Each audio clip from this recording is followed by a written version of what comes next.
रास के 5 अध्याय में सुनाऊं आपको, उससे पूर्व रास पंचाध्यायी को सुनने से पहले 5 बातें ध्यान देकर सुनो, तब रास पंचाध्यायी समझ में आएगी।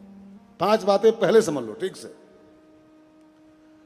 नंबर 1, रास कहां हो रहा है, उसका जो भूमि है उसकी, वो लखनऊ में नहीं हो रहा है, बंबई में नहीं है, न किसी क्लब में हो रहा है, न किटी पार्टी में हो रहा है।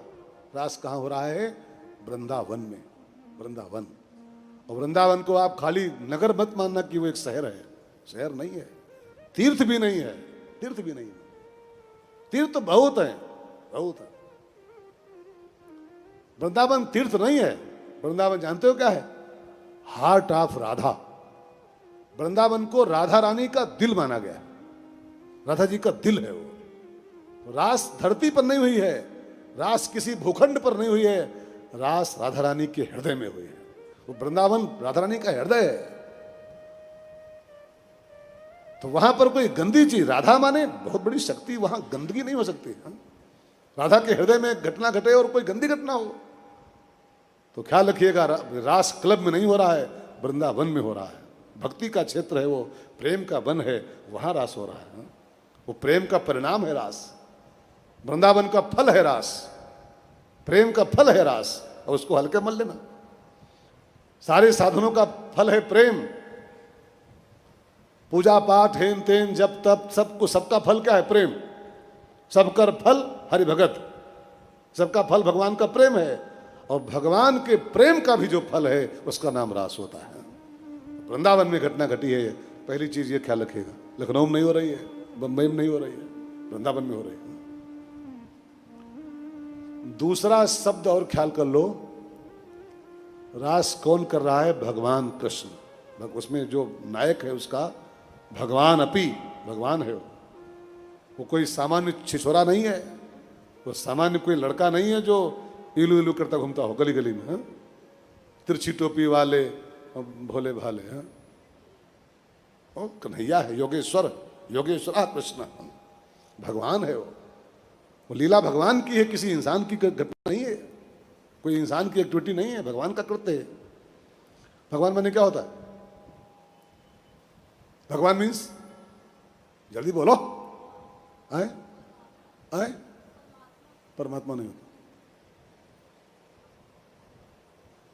भगवान माने ईश्वर, परमात्मा, गॉड, विश्वास। अच्छा उत्तर दे रही बहनें, कम से हिम्मत तो कर रही, हिम्मत तो कर रही। अच्छा आपसे पूछो, धनवान माने क्या होता है? धनवान मीन्स जिसके पास धन हो, है ना। बलवान माने बल का धनी। तो भगवान माने धनवान माने जिसके पास धन हो, बलवान माने बल हो। ऐसे भगवान, भगवान, भग माने होता है संस्कृत में ऐश्वर्य। भग माने ऐश्वर्य होता है, और ऐश्वर्य 6 लिखे हुए हैं, 6 ऐश्वर्य 6 लिखे हैं शास्त्रों में। तो जो इन 6 ऐश्वर्यों से एवरी टाइम लेस रहता हो, 6 ऐश्वर्य जिसके पास हर समय रहते हो, फुल फिल उसके जीवन में, उसका नाम होता है भगवान। भगवान। कौन कौन 6 ऐश्वर्य लिखे हैं जरा याद करो। पहला ऐश्वर्य है सौंदर्य। सौंदर्य, जिसके पास सौंदर्य हमेशा इसका मेंटेन रहता हो, सौंदर्य, हैंडसम। दूसरा ऐश्वर्य है ऐश्वर्य, सौंदर्य, ऐश्वर्य। तीसरा है धर्म, चौथा है यश, पांचवा है ज्ञान, और छठा है वैराग्य। ऐश्वर्य, सौंदर्य, धर्म, यश, ज्ञान और वैराग्य, ये 6 भग माने गए, 6 भग।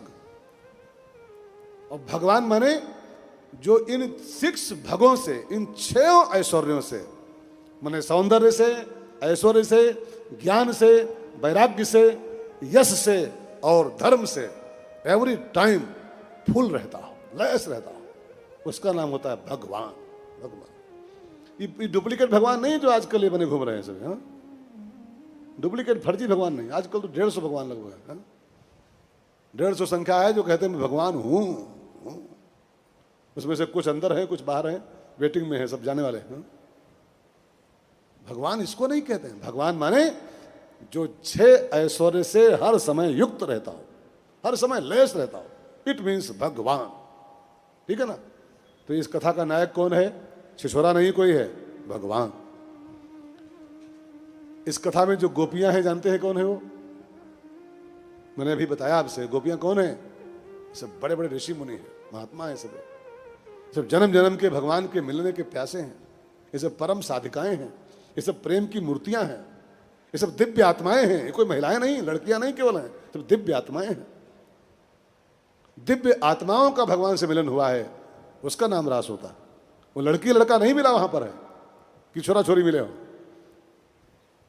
जनानी जनाना, हाँ?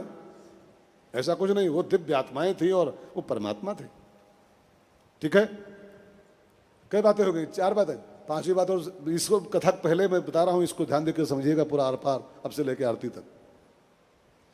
ये कथा बाँच कौन रहा है? कौन कह रहा है कथा? ये आए सुखदेव। अब अगर इस कथा में सांसारिक बातें होती, सांसारिक डांस वांस की बात होती, नाच गाने की, तो सुखदेव जी के ऐसा महात्मा इसको अपने मुंह से बोल पाता? वो महात्मा जिसको पता ही नहीं था कि नारी क्या होती है और पुरुष क्या होता है, जिसको स्त्री पुरुष का भेद नहीं पता है, आत्मा राम संत फक्कड़, फक्कड़ महात्मा। इसकी कथा आती है सुखदेव बाबा की, आप जानते होंगे। जब ये जंगल को जा रहे थे ना सुखदेव जी, तो व्यास जी पीछे पीछे जा रहे थे। सुखदेव जी 16 साल के थे और व्यास जी 95 साल के थे, बुढ़ऊ, जर्जर, खूसट, और भाग रहे थे सुखदेव जी, पीछे पीछे जा रहे थे व्यास जी पुकारते हुए। तो आगे एक तालाब था, उसमें कुछ लड़कियां नहा रही थी, महिलाएं, किसी गांव के बाहर। तो सुखदेव जी निकले तो उनको, महिलाओं को संकोच नहीं जरा भी हुआ, वो नहाती नहीं मस्ती अपना, वो सुखदेव जी निकल गए तालाब के साइड से।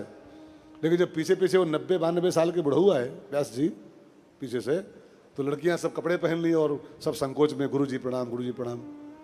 तो व्यास जी ने कहा 16 साल का अभी युवा गया यहाँ से है, 16 साल का जवान था वो, और उसको देख के ना तुम कपड़ा पहनने शर्म तुमको आई, और हम 90-95 साल के बुढ़ऊ, हमको देख के कपड़ा पहन रही हो, शर्मा रही हो, कारण क्या है? तो कहा गुरु जी आप भले 95 साल के बुढ़े हो, लेकिन आपको पता है कि स्त्री क्या होती है, पुरुष क्या होता है, नारी की बनावट क्या है, पुरुष की बनावट क्या है, आपको इसका भेद पता है। लेकिन आपका जो छोरा आगे गया है वो भले 16 साल का जवान है, लेकिन उसको पता ही नहीं है कि नारी क्या होती है और पुरुष क्या होता है, उसको पता ही नहीं है। उससे कौन शर्म की जाए, उससे कौन शर्म? ऐसा महात्मा कथा बाँच रहा है, इसको नारी और पुरुष की देह की बनावट का अंतर क्या होता है उसको नहीं पता। अब उसकी वाणी से ये गंदगी निकलेगी, ये नाच गाने वाली कथा कह पाएगा वो? और अंतिम बात ध्यान देकर सुनो, 5 बातें मुझे कहनी है आपसे, तब 5 अध्याय शुरू करूंगा। ये कथा सुन कौन रहा है? कौन सुन रहा है? परीक्षित, जिसकी जिंदगी में अब केवल 2 दिन बचे हैं, बस 2 दिन। उसको परसों सांप काटने वाला है, परसों उसकी मृत्यु है, और जिसको परसों मरना है उसको संसारिक ये राग रंग की बातें सुहाएंगी? अगर ये संसारिक बातें होती इसमें नाच गाने की, और जिसको परसों जिसके मौत का रखा है कागज बना हुआ, उसको ये संसारिक डांस सुहाएगा? अगर ये संसारिक बातें होती तो परीक्षित जी मना कर देते, गुरु जी हमको परसों मौत हमारी है, ये क्या ये नाच गाना करा रहे हो हमारे फालतू में? इन 5 बातों को खूब दिमाग में बैठा लो, तब रास पढ़ो सुनो, उसके पहले नहीं तो अनर्थ करोगे सब। तो वृंदावन की धरती है, इसके नायक हैं भगवान, और इसकी नायिकाएं हैं वो जन्म जन्म की विशुद्ध आत्माएं, गोपियां। और कह रहा है जो आत्मा राम संत है सुखदेव, और सुन रहा है जिसकी मौत परसों होनी है। ये सामान्य बातें नहीं है जी, बहुत शिखर की बात है रास पंचायत। आइए